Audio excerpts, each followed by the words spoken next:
As politicians fight over our battleground state this year, we're fighting to lift the voices of African American women across Michigan.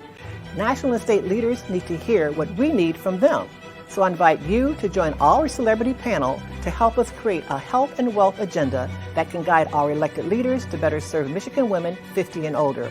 My Sisters and Friends, Conversations That Count is a free event that is open to all. Simply RSVP at aarp.org/MI.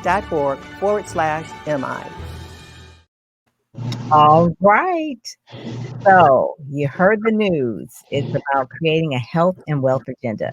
Welcome, everybody. This is Pam Perry, and we have a special edition today from AARP Michigan, and we have Paula D. Cunningham, who is the actual state director for AARP Michigan.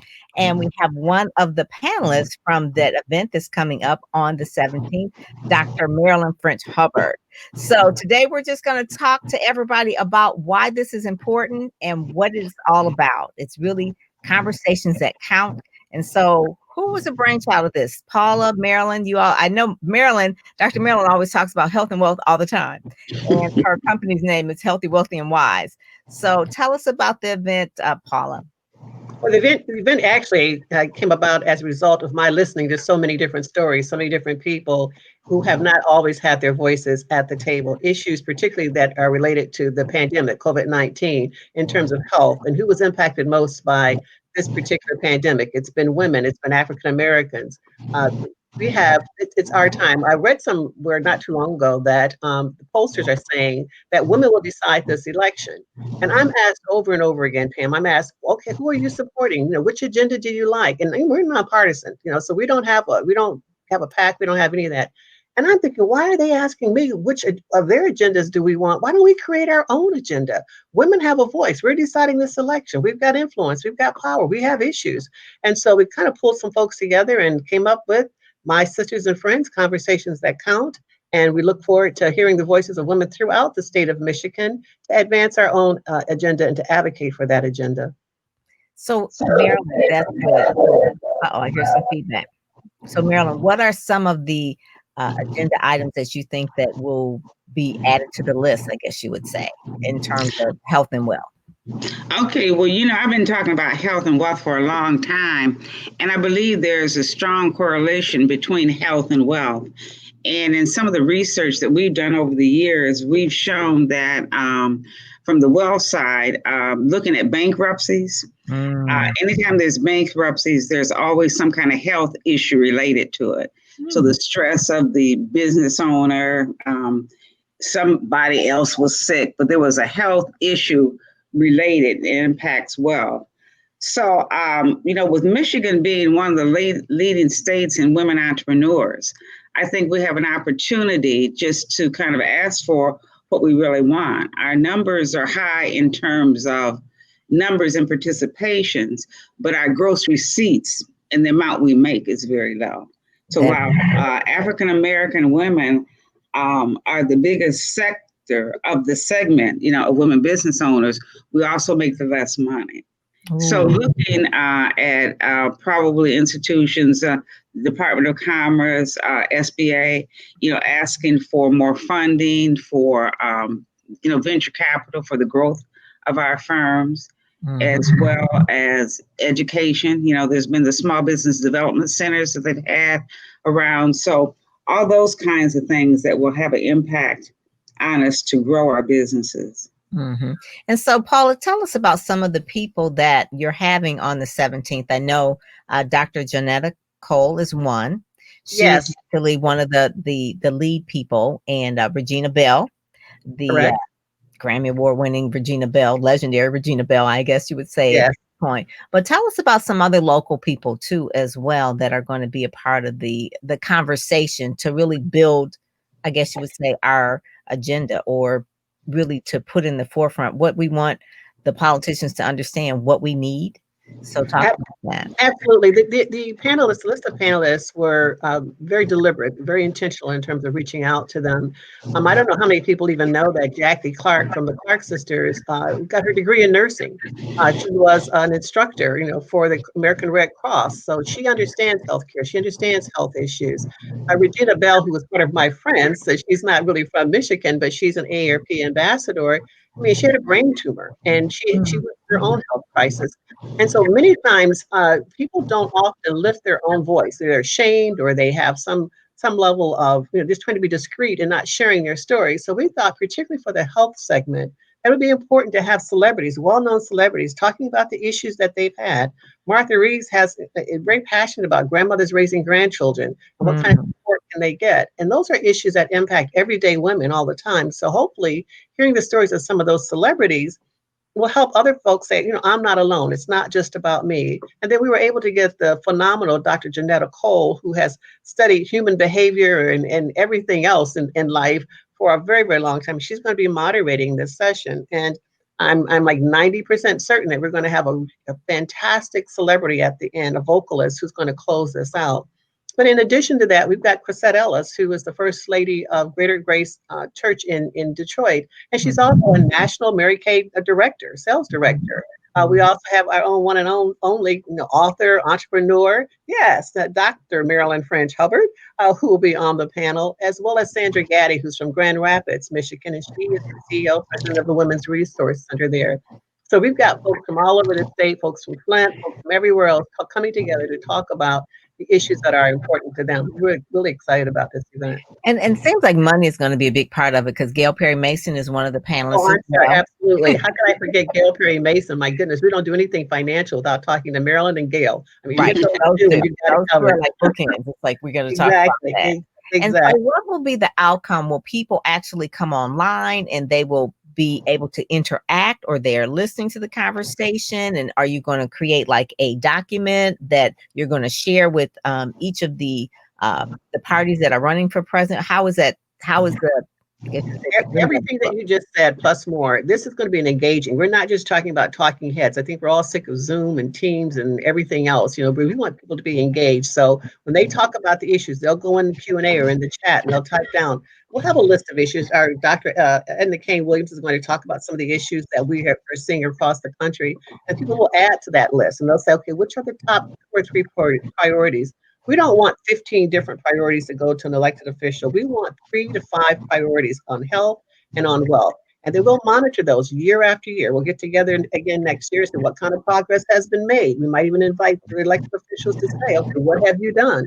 So we want them to listen to our concerns, listen to our needs, and we will monitor the progress on those issues. And so the women in the room that day will help to create that agenda. And that's why we're saying conversations that count. I'm too old, too tired, been around too much just to be talking to be talking. We want some action. We're not concerned about politics. We're concerned about policies. We're concerned about getting something done. I like that. I like that. So concerned about policy and not necessarily politics. And so the issues that really affect African-American women. And particularly, I wanted to mention that Marilyn founded Black Women Entrepreneurs over 40 years ago. Yes, before people could even really spell the word entrepreneur, right? I was thinking that that might come up today. And so I had to do the math. And it is 40 years. Yes. And in thinking, the environment is so much different then. We didn't have the role models that we had. Now, of course, I had my mother, who was an entrepreneur, but we were the pioneers out there. Mm-hmm. And so I'm really excited about what's going on now because the environment is here. There's so many dynamic women that are out there. And as Paula was saying, I really am excited about the selection of the guest panelists. One of the recommendations that's been out there from a policy perspective is that historically Black colleges and universities be the places that could provide education for entrepreneurs. And with Dr. Cole's background, I'm sure that we could have, good discussion about that and also develop some kind of a policy statement that we could send there.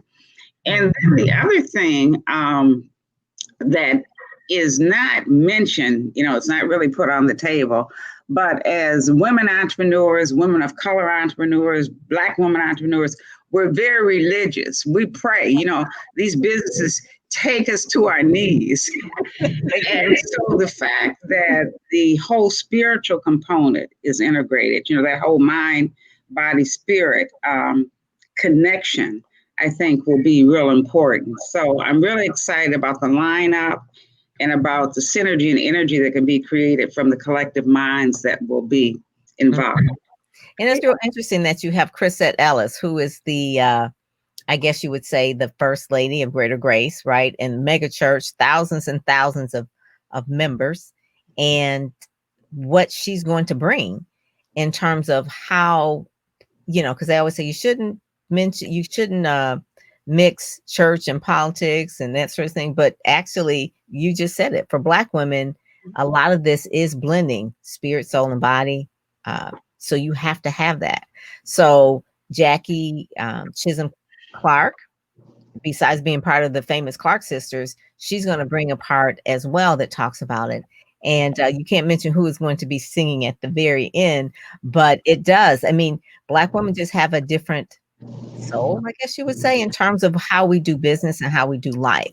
Mm-hmm. And we need to let our politicians know and what our agenda items are. Are you going to come up with like the major 3, major 4? How will that end up? No more than 5. 3 to More than 5 is 5. what we're saying. There's no hard number, but we don't want to go beyond 5. It just gets too complicated. We want to see progress. We can't get it all done. It's been historically decades and centuries of disparities here, so we can't get them all done. But we can have 3 to 5 issues that we all agree on. You get a couple hundred women in a room or whatever the number is, and they all agree on these are the priority issues.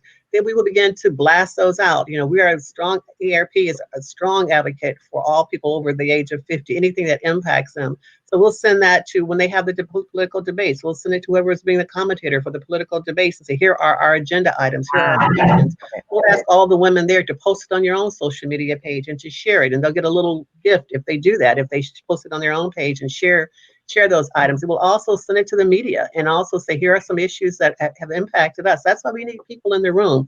We can't do this with 3 or 4 people. We need folks in the room so we can have a collective voice to share and to tell people what the priority agenda items are. We could talk about this all day. There are all sorts of issues that impact all of us, not just women of color either, that impact all of us. But if you just look at what's happened with COVID in terms of the number of people who have lost their jobs, the frontline workers, the number of people who haven't had access, what it's done to their health, their mental capacity, lack of transportation to get to and from, you just look at this last year and you can see so many disparities, particularly as they impact women of color.